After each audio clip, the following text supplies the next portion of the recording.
యాదాద్రి లక్ష్మీ నరసింహస్వామి ఆలయంలో ఆండాలమ్మవారికి ఊంజల్ సేవ ఘనంగా జరిగింది. ప్రధాన ఆలయంలోని వెలుపలి ప్రాకారంలో గల అద్దాల మండపంలో లక్ష్మీ అమ్మవారికి ప్రత్యేక పూజలు చేశారు. పరమ పవిత్రంగా జరిగే సేవలో భక్తులు పెద్ద సంఖ్యలో పాల్గొని తరించారు. అనంతరం ఊయలలో సైనింపు చేసి గంటపాటు వివిధ రకాల పాటలు పాడుతూ కొనియాడారు.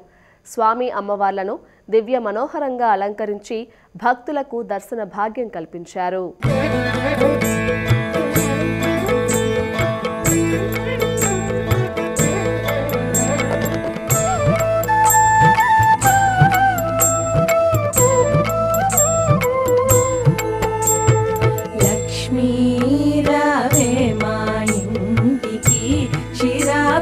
पुत्री वरलक्ष्मी रावे मा इंटिकी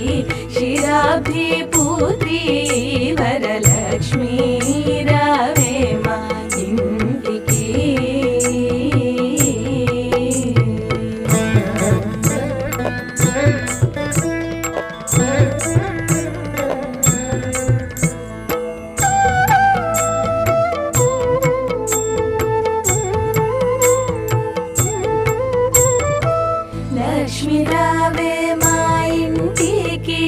రాజితముగా నీరాగచే లక్ష్మీ రావే మా ఇంటికి రాజితముగా నీరాగచే సూక్ష్మమున మోక్షమిచ్చే సుందర